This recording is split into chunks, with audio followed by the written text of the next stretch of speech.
like I kind of want to dive in first. Like, how did Sleepers Media get its start between you and Carter? Because it's a pretty interesting dynamic. The two of you have and all of your YouTube videos and all of the podcasts because you guys are hilarious.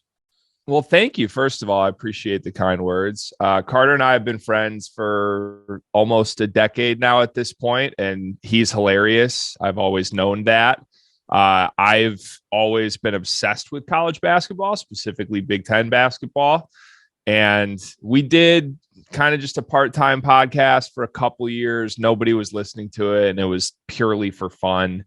And then COVID hit, and honestly, I was really looking for something to sort of escape the monotony of being stuck at home with. And we sort of called each other, and we were like, we both feel the same way about this. It's one of the most fun things we do. The hour a week that we spend doing that, let's double down on it. Let's take it more seriously. So we really did. We started like setting some kind of guidelines for ourselves, and we really went into trying to make videos instead of just doing audio podcasts. And I think really that sort of shift for 6 months after the world shut down kind of allowed us to see that we had something there. And then we just stuck with it for a little longer. We got a lot of help from some people I look up to as major mentors. Jeff Goodman approached us, and I don't know how he even found us really, but he listened to a couple of our things, and he's definitely served as someone who's helped us with a lot of opportunities in the last year. So that's sort of the origin story, but it's definitely, Illinois fans have helped a lot in the last 6 months because Carter's a Michigan State fan. I'm a Michigan fan. And we've had moments within those fan bases where we feel like we get everybody's attention, but nothing super consistent. And then we did one Illinois video at the beginning of the summer. And it's like anytime we mentioned Illinois in a video, we get thousands of people listening and interacting. So shout out to Illinois fans for that. We greatly appreciate the people that like our stuff.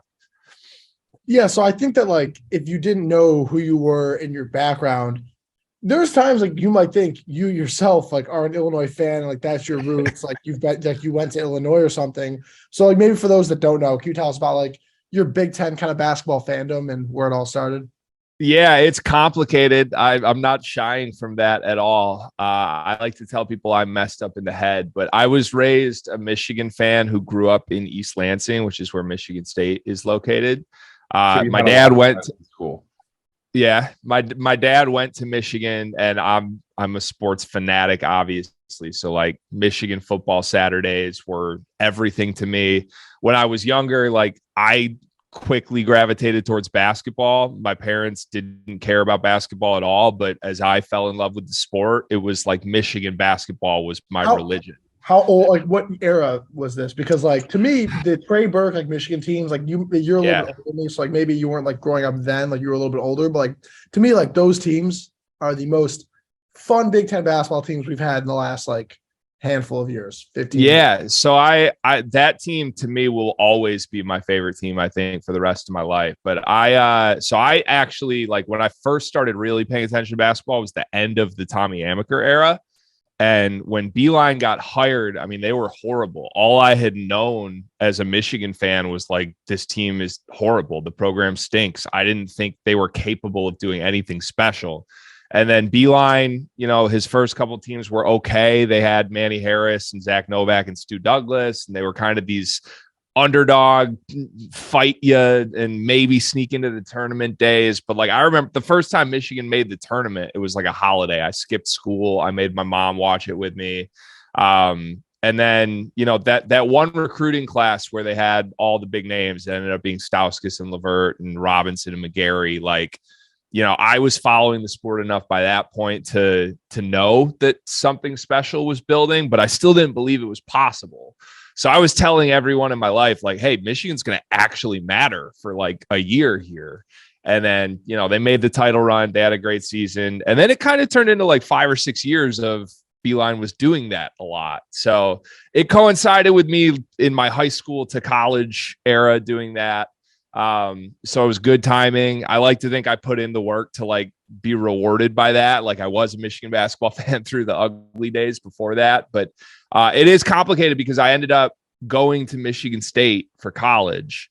And it's not, I don't think it's the quote unquote Walmart Wolverine thing people say. I did get into Michigan. I don't say that to be douchey, but, I visited Michigan thinking I was going to go there, and I hated my visit, is the honest story behind this. I just didn't vibe with the people at all. It was very preachy. It was very leaders and the best, and you're so lucky to be here. And I was just not really into it. And I visited Michigan State and I loved it.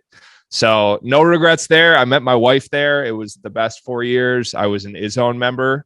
I kind of was open and hoping that the sports love would transfer in that era. It didn't fully. I would say I'll never shake Michigan basketball being my true love. And maybe part of that's John Beilein. Like, I just have so much respect and love for the man. I'm not a Michigan football fan, really. Like, I don't like Jim Harbaugh. So something's shifted there. I like to think it's people based. Like, people have heard me. It's vibes based. Tuck is coming. I part of this too. Like, I went to high school in Lansing with both Tom Izzo and Mark D'Antonio's daughters.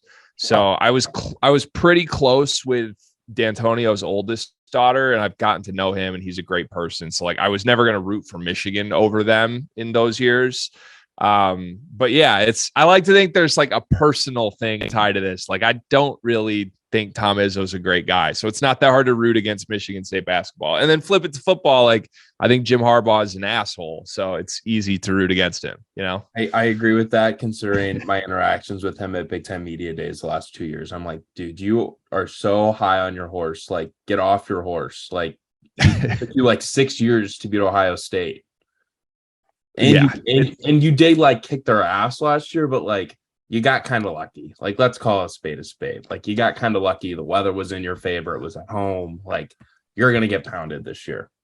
Yeah, there's a lack of self-awareness for sure. But so this weird position I'm in where I'm like a Michigan State football fan, Michigan basketball fan. I do like to think that it kind of qualifies me to be one of the more objective people talking about it. Like, I think Michigan State fans on Twitter give me shit all the time and just think I'm a homer because we talk primarily basketball. So they get a lot of the negative on that. But like, Michigan fans that know me know that I shit on Michigan for bad things they do too. Like, when Juwan slapped Greg Gard, I tore into him for that. I thought that was the dumbest thing that's ever happened. So I think I thought it was hilarious.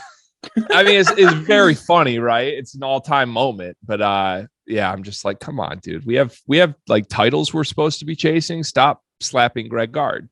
That doesn't matter. I thought it was awesome, but so like, I want to go back to you being in the Izzone. Like, so Michigan and Nick Stauskas or whatever are coming to the Izzone, or whoever was playing when you were in college. Like, were you in the Izzone for the Michigan game then? Or are you like somewhere else and like wearing Michigan apparel? Like, what do you? Yeah, so there were two specific ones I remember.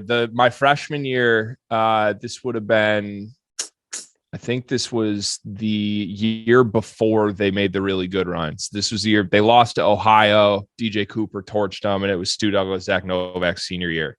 And I was in the Izzone for that. I thought I could handle it. I thought I could wear the white shirt and rah Michigan State, get through it.